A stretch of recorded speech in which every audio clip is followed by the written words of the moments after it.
Hello, my name is Julia Swartz. I'm the Clinical Director of Behavioral Health at Compass Medical. I'd like to talk to you today about our food and mood group, give you a little bit of background on why we started it, and walk you through what we do over the 5 weeks that we're together in the group.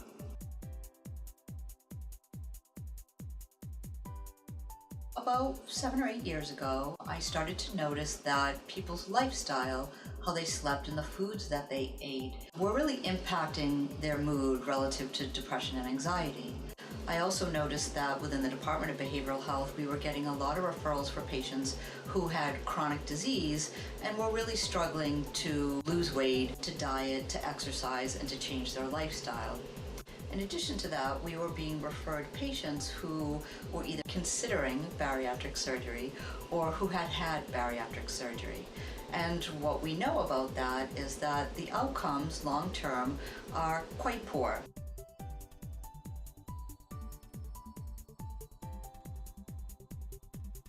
And with each one of these groups of people, what we recognized was that people oftentimes will use food to self-soothe and to calm. That people will use food as a coping mechanism, and that if we taught people about food, the foods that increase anxiety and depression and the foods that decrease anxiety and depression, and replace those with positive coping skills, we noticed that in all of those areas, outcomes got much, much better. In the beginning, some of the first things that we talk about in the group is foods, highly processed and packaged foods, and fast foods are actually manipulated. What we also do is we help people to learn how to read labels, to eventually moving toward eating organic and why it is that we want to do that, why the ingredients in those foods impact our mood, and how to move from highly packaged and processed foods to eating clean to eating organic.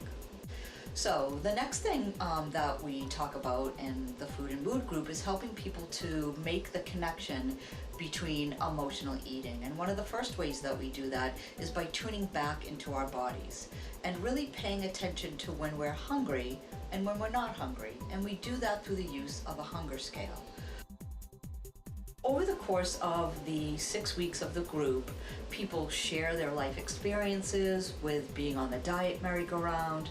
They share their frustrations with having chronic disease and struggling with dieting and exercises. One of the biggest pieces of feedback that we get is that shared experience as people go through the process. And what we found is that our outcomes are quite positive. Scores for anxiety and depression go down over the course of the 6 weeks. And on average, people lose about 8.5 pounds if weight loss is a goal for them.